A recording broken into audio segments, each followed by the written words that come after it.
Subtítulo: Lo que le sucedió por exponerse a la ocasión.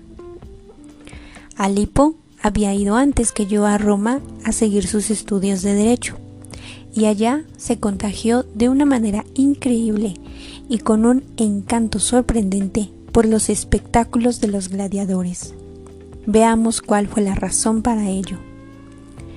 Alipio odiaba los espectáculos de los gladiadores y estaba resuelto a no volverlos a presenciar más, pero un día unos amigos lo presionaron tanto a que fuera con ellos al circo o al anfiteatro a un espectáculo que al fin accedió, pero asegurando que permanecería todo el tiempo con los ojos cerrados. Ellos aceptaron para ver si era capaz de cumplir esa promesa. Allí, en el anfiteatro, entre ese enorme bullicio de toda clase de pasiones de los espectadores, Alipo cerró sus ojos para no ver el cruel espectáculo, pero lo que no pudo cerrar fueron sus oídos, que recibieron el atronador griterío de la multitud ante la actuación de un gladiador.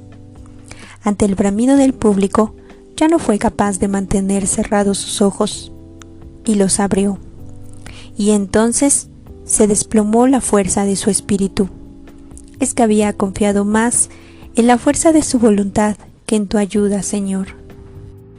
Tan pronto Alipo contempló aquel derramar de sangre, ya no fue capaz de retirar de allí su mirada, y la fijó detenidamente. Estaba contagiándose de violencia sin darse cuenta. Sentía placer al ver aquella lucha criminal, y tenía sed de sangre. Ya no era el hombre bueno que había venido con la intención de no ver lo malo. Ahora era uno de tantos, del populacho. Era un auténtico camarada de aquellos vicios que lo habían traído al espectáculo del circo. Alipo siguió contemplando el espectáculo sangriento, se entusiasmó, gritó, y allí adquirió la loca pasión por semejantes espectáculos, y en adelante ya no necesitó que lo invitaran los amigotes, sino que él mismo arrastró consigo a otros para que fueran a ver aquello. Sin embargo, tú, Dios mío, con tu mano poderosa y misericordiosa, lo libraste de aquella esclavitud, enseñándole a no confiar en sí mismo, sino a poner toda su confianza en ti. Pero esto ocurrió mucho más adelante. Todas estas experiencias se le iban almacenando en la memoria como una reserva de remedios para evitar males en el futuro, y una de las más fuertes fue la que le sucedió en Cartago, cuando era estudiante. A mediodía, mientras se paseaba por la plaza, meditaba el tema de la declamación que tenía que hacer esa tarde. De un momento a otro, llegaron unos guardias y lo detuvieron, creyéndolo un ladrón. Esto le sucedió para que aprendiera por propia y dolorosa experiencia que antes de condenar a una persona por simples sospechas hay que estudiar cuidadosamente el caso para no condenar a inocentes. ¿Y por qué lo detuvieron los guardias? Sucedió que estando Alipo paseando por el edificio del tribunal, entró un joven estudiante, ratero, con una hacha y se dedicó a cortar barandas para llevárselas. Oyeron esto los celadores y corrieron a ver de qué se trataba. El ladrón, al oír el griterío de los guardias, huyó despavorido, dejando el hacha para no ser descubierto. Alipo, que lo vio salir a toda velocidad, entró a ver qué era lo que había sucedido, y viendo el hacha, se detuvo a observarla. En esos momentos llegaron los celadores, y creyendo que él era el ladrón, se lo llevaron preso para entregarlo a la justicia. La lección que Alipo necesitaba iba a tener aquí su final, porque tú, Dios mío, ibas a intervenir en su defensa, pues cuando lo llevaban se encontraron los celadores con el arquitecto encargado de vigilar este edificio, el cual les echaba a veces a ellos la culpa de las cosas que se perdían, y muy contentos de haber encontrado infraganti al que creían era el ladrón, se lo presentaron.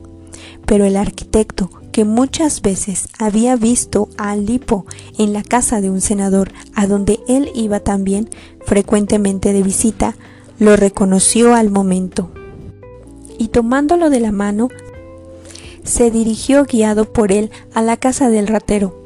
Al llegar allá, encontraron en la puerta a un muchacho que por ser muy pequeño no podía sospechar lo que le podía suceder a su amo, y le preguntaron, mostrándole el hacha, ¿esto de quién es? Y él, que había acompañado al ladrón, respondió, es nuestra.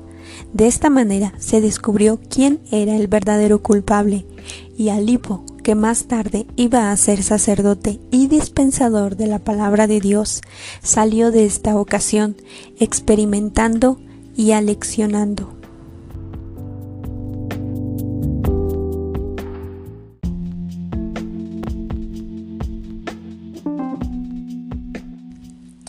Subtítulo: Los tres amigos, Alipio, Nebridio y Agustín.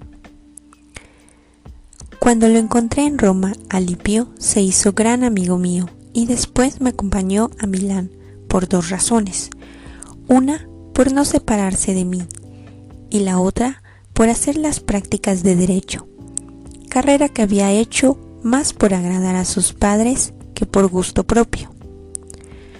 Por 3 veces había ejercido Alipio el cargo de asesor jurídico, con una integridad y buena conciencia que causaba admiración de todos. Él se extrañaba de que pudiera haber jueces que antepusieran el amor al dinero a la honestidad profesional.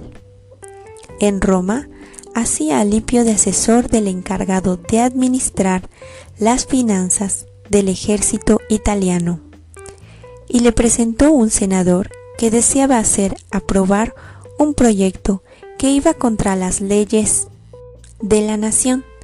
Este senador tenía mucha influencia, pues a unos se los ganaba haciéndoles favores y a otros los callaba por medio del terror.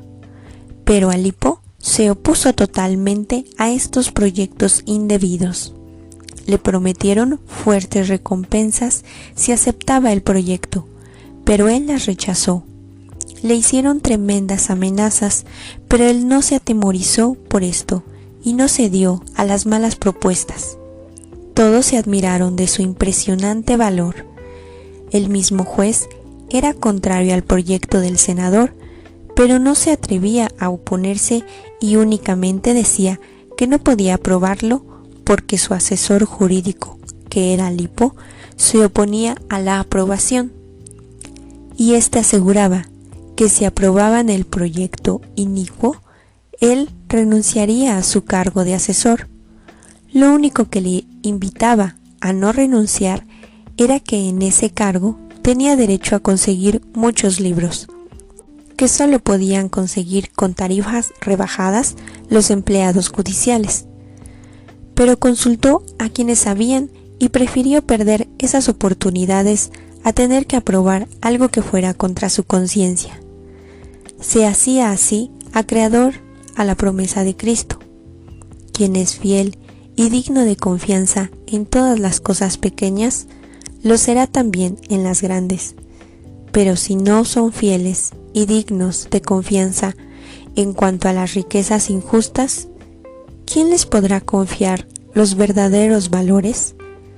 Evangelio de San Lucas, capítulo 16, versículo 10. Otro amigo que había venido a Milán sin otra razón que la de vivir conmigo para participar en la búsqueda de la verdad y de la sabiduría era Nebridio. Para ello había abandonado su ciudad natal cerca de Cartago, en África, y había renunciado a una magnífica finca de su padre. Había dejado su casa y tuvo que decir adiós a su madre, que no pudo acompañarlo en su viaje. Al igual que Alipio y yo, Nebridio andaba perplejo y vacilante. Era un investigador apasionado acerca de aquello que puede proporcionar la verdadera felicidad a los seres humanos. Éramos 3 bocas ansiosas de recibir manjares celestiales, 3 mendigos de bienes espirituales que compartíamos nuestra hambre y sed espiritual. Teníamos la esperanza puesta en ti, Señor, aguardando que se cumpliera lo que dice el Salmo 145. Abres tu mano y sacias de favores los buenos deseos de todo viviente. En las amarguras de tu misericordia, hacía aparecer en nosotros, como consecuencia de nuestras actividades mundanas.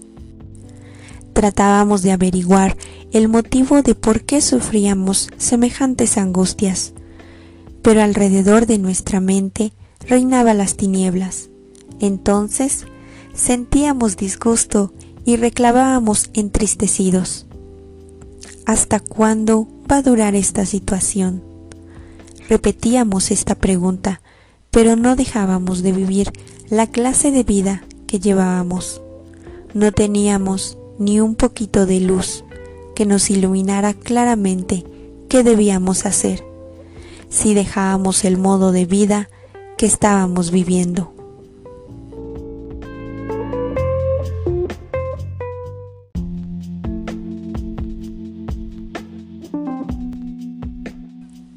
Subtítulo: La incertidumbre de mis 30 años. ¿Cómo me llenaba de estupor cuando recordaba con asombro el tiempo transcurrido desde mis 19 años?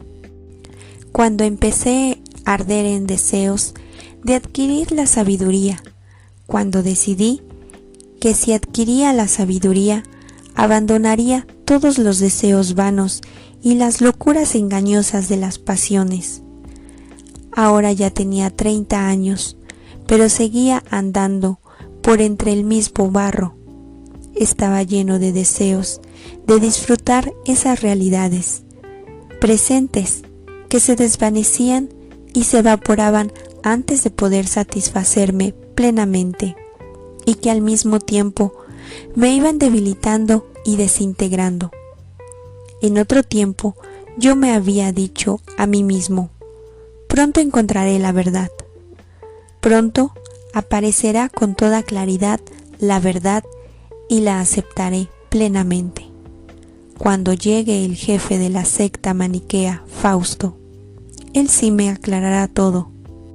Llegó él y nada logró arreglar y aclarar. Oh sabios de la tierra, qué débil es su ayuda en las cosas que son sobrenaturales y eternas. Entonces, ¿dónde buscar la verdad? El obispo Ambrosio sí era capaz de aclararme la verdad, pero él no tenía tiempo para atenderme. Mis continuas ocupaciones no me dejaban tiempo para dedicarme despacio a leer libros serios. Y además, ¿dónde iba a encontrar esos libros? Y si los encontraba, ¿de dónde sacaba dinero para comprarlos? Y si no podía comprarlos, ¿quién me los iba a prestar? En cuanto al tiempo, el horario de la mañana lo tenía todo ocupado en atender a mis alumnos, y por la tarde, ¿por qué no emplear el tiempo en leer libros serios acerca de las verdades de la fe? Pero ese tiempo lo ocupaba en ir a saludar y a charlar con los amigos importantes, cuya ayuda tanto necesitaba, y en preparar las clases para el día siguiente, y en salir a descansar un poco para aliviarme de la tensión mental que me producían mis propias preocupaciones. A ratos pensaba: dejemos todo lo demás, que es menos importante, y dediquémonos por completo a la búsqueda de la verdad. La vida es corta y lo más importante es estar bien preparado para cuando llegue nuestra salida de este mundo. Y me decía a mí mismo: no puede ser que con la muerte se acabe todo. Lejos de mí el pensar que esto sea así. Nunca habría hecho Dios tantas y tan maravillosas cosas en nuestro favor si al morir el cuerpo se muriera, también el alma. Pero el mundo tiene también su encanto, y no pequeño. Me atraía el que pronto podía adquirir algún título honorífico. Yo contaba con un buen grupo de amigos, influyentes en el alto gobierno. Me podían conseguir un alto puesto.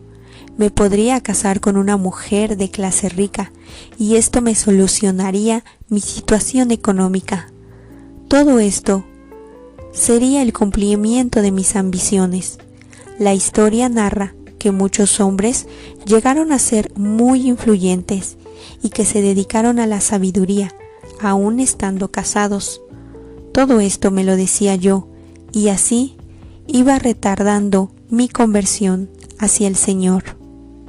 Me hacía falta cumplir el antiguo proverbio que dice: no dejes para mañana lo que puedes hacer hoy. Quería vivir en Dios, pero no aceptaba morir a mi egoísmo. Amaba la vida feliz, pero no la buscaba donde estaba. Me imaginaba que iba a ser muy infeliz si me dedicaba a vivir sin mujer, pero me olvidaba que la misericordia del Señor podía calmar mis pasiones. Mi gran error consistía en imaginarme que el ser capaz de conservar la pureza dependía de mis fuerzas y de mi voluntad. La experiencia me enseñaría después que la castidad es un regalo de Dios y que a Él hay que pedirla. Yo estaba seguro que no tenía fuerzas para conservar la pureza y no pedía estas fuerzas al Señor. Desafortunadamente, ignoraba aquello que dice la Sagrada Escritura, que nadie puede ser casto si tú, oh Dios, no le concedes ese favor. Y tú, Señor, me habrías concedido tan inmenso favor si te lo hubiera suplicado con humildad y con verdadera fe. Necesitaba practicar aquello que aconsejas en el Salmo 55. Encomienda al Señor tus afanes, y Él resolverá tus dificultades.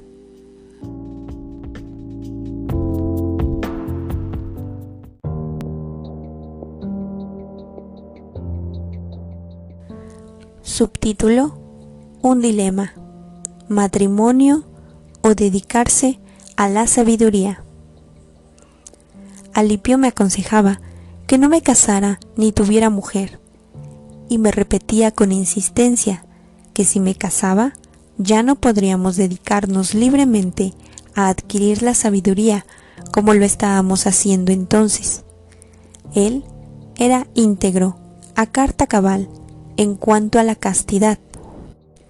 Esto era sorprendente, porque en su adolescencia se había dejado dominar por la sexualidad, pero en vez de volverse un esclavo del vicio y de las malas costumbres, adquirió tal asco y aversión hacia la impureza que ahora deploraba sus antiguas faltas y observaba una pureza total.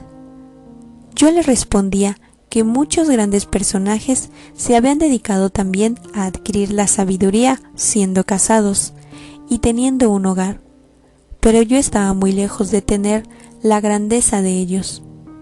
Las que me dominaban eran mis pasiones, que me esclavizaban con sus cadenas, y no me atrevían a tratar de verme libre de ellas. Así, no hacía caso a mi amigo, que me tendía la mano y trataba de ayudarme a librarme de mis esclavitudes y curar las heridas de mi alma. Y la serpiente infernal le hablaba a Alipo por medio de mi lengua, tratando de llevar sus pies honestos hacia el camino de la deshonestidad. Él se admiraba de que un hombre tan instruido como yo estuviera tan esclavizado por las pasiones sexuales, y cada vez que se trataba de este tema, yo le aseguraba que me sería totalmente imposible vivir castamente, sin mujer como los sacerdotes, célibes. Ante las muestras de extrañeza de Alipo por mi insistencia en que no era capaz de vivir sin mujer, yo le insistía en las diferencias entre sus experiencias sexuales pasajeras y lejanas de las que ya casi ni siquiera se acordaba y que actualmente era para él algo inofensivo y fácilmente despreciable, y mis experiencias de placeres sexuales que se me habían vuelto prácticamente una costumbre. Y aunque no les podía dar el nombre respetable de matrimonio, sin embargo, no veía cómo poder apartarme de ese modo de vivir. Ante mis insistencias, Alipo empezó a sentir también el deseo de casarse, no por deseos sexuales, sino por la curiosidad de saber qué era lo que había en ello, que me atraía tanto y me esclavizaba. Por supuesto que a ninguno de los dos nos movían los motivos nobles de formar un santo matrimonio y de tener y educar unos hijos. Lo que a mí me atormentaba y me esclavizaba cruelmente era la costumbre de darle gusto a mis insaciables pasiones sexuales. Alipio, en cambio, lo que le movía a ello era la curiosidad. Gracias, Señor Dios, porque tú que sabes de qué barro hemos sido hechos, te apiadaste de nuestra miseria y debilidades, y nos socorriste con métodos maravillosos y ocultos. Y por lo cual yo creía que no podía seguir llevando mi vida, esa mi vida que para Alipo era algo importante imitar, pero que para mí era un tormento. Su espíritu libre de esas esclavitudes sexuales sentía extrañeza de que yo sí tuviera esa esclavitud, y mi mal ejemplo lo iba llevando poco a poco a querer vivir mis experiencias, y así caería él también en la esclavitud de las pasiones. Entonces sí, que habría tenido él que repetir las tristes palabras de los falsos profetas de la antigüedad. Hice un pacto con la muerte para que me llevara al desastre. Isaías, capítulo 28, versículo 15. Y aquel otro refrán bíblico que dice: el que se expone al peligro, en él caerá. Eclesiásticos, capítulo 3, versículo 27.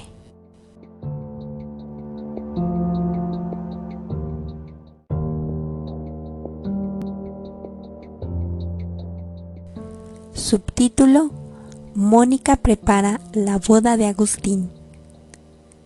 Me insistían en que yo debía tomar esposa. Yo personalmente había pedido ya la mano de una joven y me habían prometido sus papás que así aceptaban, sobre todo por la petición de mi madre, la cual esperaba que al casarme ya podría recibir el santo bautismo.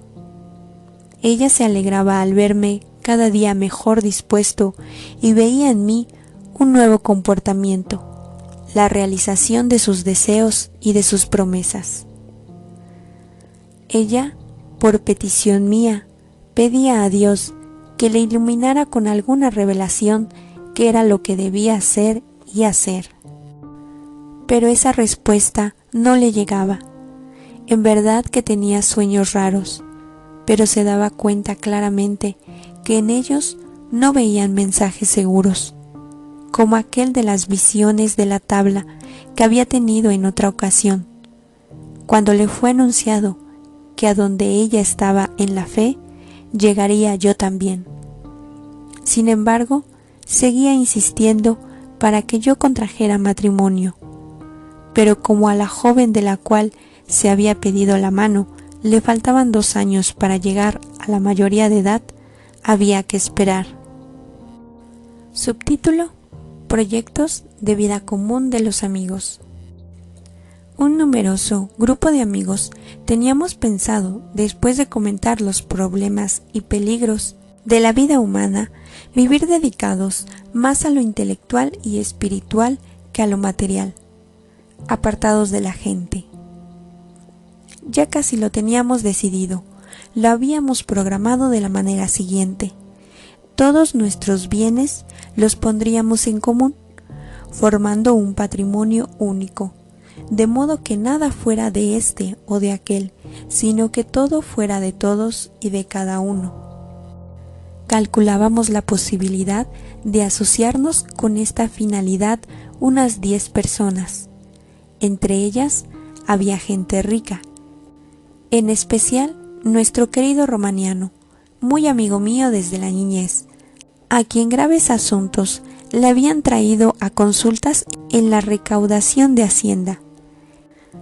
Era él el que más insistía en este plan y el que más fuerza de persuasión ejercía, porque su capital era superior al de otros. Pero sucedió que cuando fueron consultadas las mujeres, pues varios de los nuestros eran casados y otros pensábamos casarnos, todos nuestros planes de vida en común, de poner todos los bienes en comunidad, se vinieron abajo. Ante este fracaso aparecieron las lamentaciones y se cumplió lo que dice el libro de los Proverbios. El hombre hace planes, pero es únicamente Dios el que decide si se cumplirán o no. Proverbios capítulo 19, versículo 21. Y lo que afirma el Salmo 33. Los únicos que subsisten y permanecen para siempre son los planes y proyectos que hace Dios. Parecía que tú, oh Señor, te sonreías ante nuestros planes y estabas preparando tus planes que sí son verdaderamente sabios y bien realizables. A su debido tiempo se iba a realizar lo que anuncia el Salmo 145. Los ojos de todos están fijos en ti, Señor, esperando que les des aliento a su tiempo. Abres tú las manos y sacias de favores a todo viviente.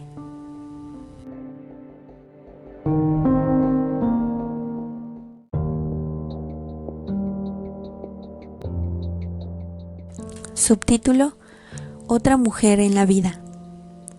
Entre tanto se iban multiplicando mis pecados, cuando apartaron de mi lado, porque era un impedimento para mi matrimonio, a la mujer con la cual había cohabitado tanto tiempo. Mi corazón quedó herido e inconsolable. Ella se marchó al África, después de haber hecho la promesa de que jamás volvería a cohabitar con otro hombre, y dejando en mi compañía al hijo natural que yo había tenido con ella. Yo, desventurado y débil, incapaz de imitar en su abstención sexual y sin poder soportar la espera de los 2 años que faltaban para que mi prometida llegara a la mayoría de edad, y porque no buscaba la santidad del matrimonio, sino la satisfacción de mis pasiones sexuales, me busqué otra mujer. Claro que no en la calidad de esposa, sino para calmar mi mala costumbre de saciar la sexualidad mientras llegaba el deseado matrimonio. Pero no con esto logré calmar la nostalgia de la ausencia de la antigua compañera, sino que mi angustia me seguía atormentando y me hacía sufrir de manera inaguantable. A ti la alabanza y la gloria, Dios mío, pues mientras yo me iba haciendo más miserable, tú me ibas haciendo más cercano a mí. Tu mano estaba a mi lado, pronta para sacarme de aquel barrizal y purificarme de mis maldades. Y yo no lo sabía. Lo único que me tenía para no dedicarme con mayor vileza a los placeres carnales era el temor al juicio y a la condenación. Este provechoso temor nunca se apartó de mí, ni siquiera en los momentos de mayor confusión y equivocación de ideas. Discutiendo con Alipo y Nebridio acerca del bien y del mal, yo hubiera querido darle la razón al filósofo Epicuro, que afirmaba que el ser humano a lo único que debe dar gusto es a sus sentidos, y que ellos son los únicos que le pueden producir placer. Comamos y bebamos, que mañana moriremos. Primera de Corintios, capítulo 15, versículo 32. Pero yo creía que después de la muerte sí habría sanciones, para lo que hayamos hecho, cosa que Epicuro nunca quiso creer. Yo les decía a mis amigos, qué bueno que fuéramos inmortales y que nuestra vida fuera un continuo placer de todos los sentidos del cuerpo. ¡Qué felicidad tan grande! ¿Qué más podíamos desear? Y no me daba cuenta de que este modo de pensar mío era el colmo de la miseria y de la equivocación. Estaba tan hundido en mis pasiones que no era capaz de imaginarme que la felicidad pudiera encontrarse en la pureza y en la espiritualidad. No me imaginaba que para que haya felicidad completa no basta con goce del cuerpo, sino que es necesario también que el alma esté en paz con Dios. Y no me daba cuenta de que este modo tan miserable de hablar provenía de un modo defectuoso de pensar y de juzgar. Además, estaba seguro de que no podría ser plenamente feliz sin los amigos, aunque tuviera todos los goces sensuales de los sentidos. A mis amigos los amaba desinteresadamente y sentía que ellos también me amaban a mí de manera desinteresada. Oh Señor, qué caminos tan tortuosos y duros tiene que recorrer el alma que se aparta de ti, Dios mío, y que se imagina que lejos de tu amistad va a encontrar algo mejor. Busca y busca, aquí y allá, la felicidad y solo encuentra amargura e insatisfacción. El único descanso de mi alma eres tú, que eres el que nos libera de los errores que nos vuelven tan miserables y nos devuelven al buen camino, y nos consuelan, y nos repites las palabras que nos dijiste por medio del profeta Isaías. Yo los llevaré, yo me encargaré de salvarlos. Isaías capítulo 46, versículo 4. Seré tu guía y los volveré al buen camino.